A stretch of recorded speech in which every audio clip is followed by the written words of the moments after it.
There. As you can imagine, I am not American, I'm Canadian. I was born in Saskatoon, Saskatchewan, and later moved to Calgary, Alberta when I was about 8 years old with my mom. My mom and dad had me when they were 18 years old, so you can imagine it was a young household, and I was basically raised by my grandparents for the early years of my life, which kind of helped instill discipline and things like that when my parents were young and really didn't know what to do. We've kind of bounced around a little bit, and I ended up growing up in a small town of a couple thousand people, just north of Calgary, about 40 minutes. Hockey's always been a big part of my life, obviously. My mom said she put skates on me when I was 2. So some more water. I cried, of course, but kept going, and started playing organized sports when I was 4 years old. I grew up a multi-purpose athlete. I played all the school sports when I was growing up. I played soccer when I was in the summertime, when hockey wasn't big enough to have the summer leagues. My parents always instilled in me hard work. Hard work was always the biggest thing. If you put in hard work, you can accomplish anything that maybe a little bit of talent lacks, or anything like that. You put in the effort every day, and hopefully that will things will work out. And that's kind of how I presented every day, whether it was a sport I wasn't that great at, volleyball, basketball, whatever it may have been. But hockey was always a passion. My uncle and my great uncle both had successful NHL careers, so at an early age, that was my goal, and I really didn't waver from that. My mom hated that I didn't waver from that because school struggled at times. I was the kid that daydreamed. I was always the one that could not wait for practice to start and to get out of school to go to it. 14 years old kind of was when things started to ramp up. 14 is when we have a Bantam draft back home for the Western Hockey League. And for you guys that don't know, it covers the 4 Western provinces, the territories above it, and the 3rd west part of America. So it's somewhat of a big deal in terms of the scale of that. And at 14, I didn't move, I traveled about 30 minutes every week to a Bantam AAA team just outside of Calgary. And there's where I played with really good athletes from surrounding towns. It wasn't just that small town of a couple thousand people, where I kind of discovered that this might be something that I can continue. I was fortunate enough to be top 5 in scoring that year. And at that point, I got drafted in the 6th round to the Medicine Tigers, which is in the southeast part of Alberta, for you guys that don't know. I kind of remember it, I kind of don't, but I do remember sitting in class that day and I knew the draft was going on, but I didn't really know the severity of it. And of course, we didn't have cell phones in 2004. I didn't, of course. And I wasn't sitting in class, hitting the browser, hitting the refresh, wondering what was going on. So I was just waiting until the end of the day to go home and tell my mom, like, hey, what happened? And my gym teacher came over the intercom and announced to the school that I'd been drafted. So it's kind of a big deal, because that small town of a couple thousand people, no one had ever been drafted from there. I wasn't born there, but I grew up there, and that was where my friends were. So that kind of was the stepping stone of, hey, this could be something.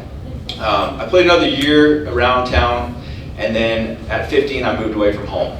I left and went 2 hours north to just outside of Edmonton and played midget AAA. And I was fortunate enough to have a really successful season and win the scoring race in Alberta, and got the honor of getting called up to Medicine Hat that year as a 16-year-old, just a couple weeks after my birthday. And I played my first game in Saskatoon, where I was born and raised. So my dad was there, my family members, so it was kind of a big deal for me. Fast forward, basically from 16 to 20 is that junior realm. And so I played 3.5 seasons with the Medicine Hat. We won a 2007 championship, which obviously was a highlight of my life.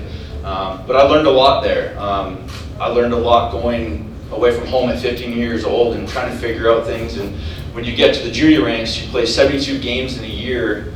You have school in the mornings till after lunch. You go straight to practice, and then you work out after, and then you head home and do your homework.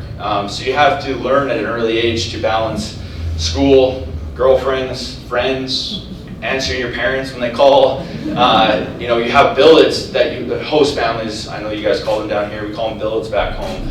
But they are, you know, the founding, you know, the foundation for your parents, for you to move away from home and, you know, help support your child. So I had a couple of good years there, had some injuries when I was 19. In my final year of 20, I put up 40 goals and had a really successful season. And that's kind of where I thought, all right, pro might be a realization for me. When you sign that junior contract when you're younger, you are guaranteed the amount of years you play in junior, the amount of years of university scholarship. So not US colleges, but universities. So I had the option to go to university for 5 years, but my mindset was to go to the NHL and, you know, live out my dream. So in July of 2010, I got invited to the Chicago Blackhawks summer camp. And there was my first little taste of just a week-long summer camp, but I was hungry, I played well, I thought, and, you know, I thought pro was it for me.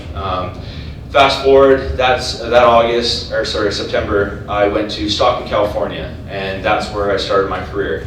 It was in the ECHL, and if you guys don't know, it is a tough city. I think it went bankrupt right when I left, so that goes to show you how tough it was. So, what did you do?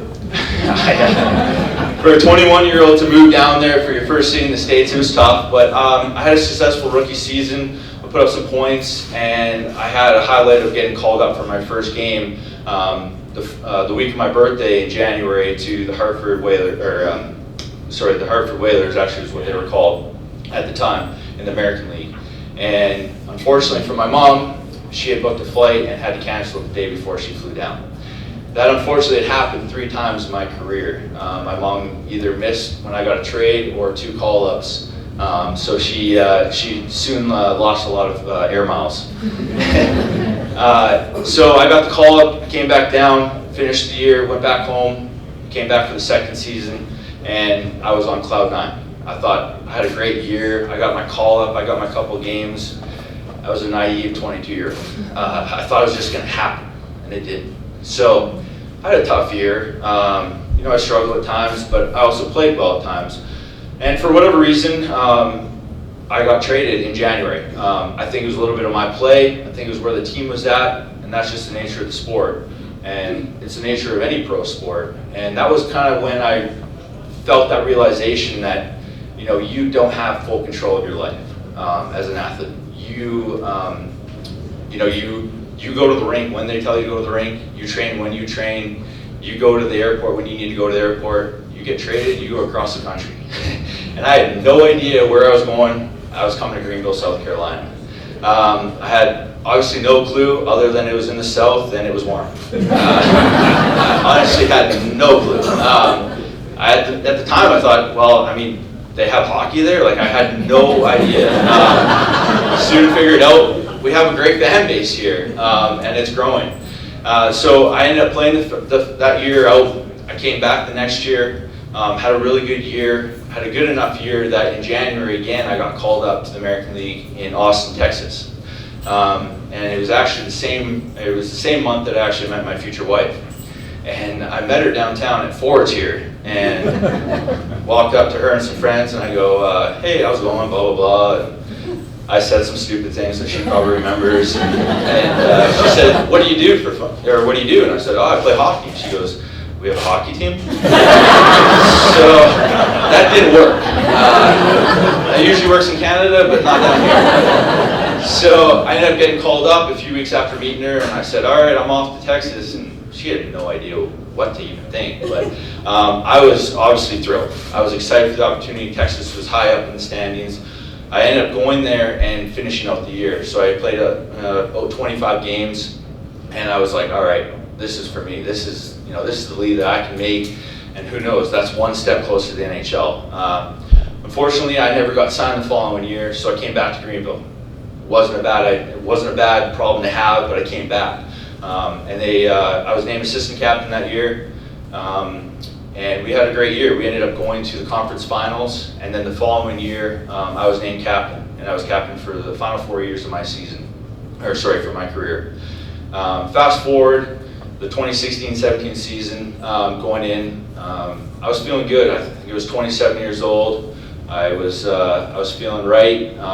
We just got engaged and I was ready to go. So I go into that season, I ended up getting 20 goals. I put up a lot of points, I'm feeling good about it.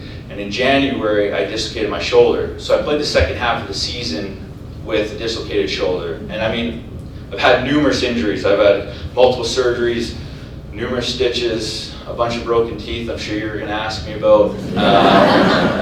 All these bumps and bruises, and I fortunately had my wife there to support me with all those things and play nurse, as well as keep the home together. That summer, I got surgery right after the season ended, and I ended up getting my brace off a couple weeks before the wedding, so that was nice. I got to put on my suit and carry around without the brace. So I was getting ready for the season. I came back to camp and I was feeling ready. The coaches were kind of expecting me to maybe be out a few more weeks, but I ended up being ready for home game one, and I was really, really excited for that, obviously. Game one started, felt great. May have got a point or two, I honestly can't remember, but I felt something going on in my groin. So I see the doc after, and he goes to tell me, yeah, you got to go in again. So in 6 months, I had 2 surgeries, and I had to get double hernia surgery. So I was limping around. Thank God for my wife, because it was, the doctor kind of underestimated that surgery on that one. I couldn't really move for a few weeks. So obviously I'm discouraged. As an athlete, when you start getting injuries like that, the mental aspect comes into play. And as any athlete, you have to be mentally strong. And I've learned that from a young age growing up, to juggle things in real life. Obviously in pro it's different with wives, girlfriends, kids, dogs, whatever it may be. But injuries are, a different animal, and when you're not playing your sport, you kind of get sunk into those holes. But, I was determined to come back. I knew I wasn't going to play forever. We'd just been married that summer, and I knew I had a couple more years left in me, but I wasn't going to put a timetable on that. So I go into Christmas break, and I'm ready to go. So they hold me off till Christmas, and I start the second half of the season.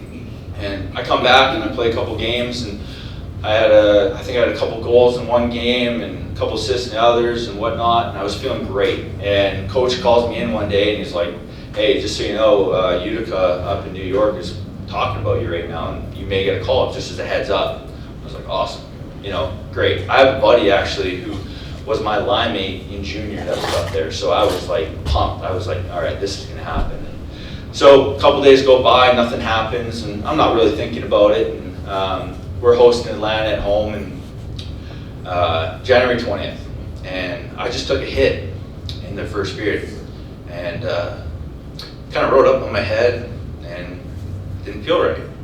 So I skated off to the bench, didn't feel right. Skated off to the locker room. Trainer comes in with me, and I'm kind of sitting there. I'm like, yeah, it's not right. So I unfortunately have been diagnosed with 6 concussions in my career, and sorry. It's all good, buddy. It's all good. It's tough because when you're growing up, you'll do anything, right? You'll do anything for what you love, and during my career, that's when concussions got big. That's when they got talked about, right? So it's tough.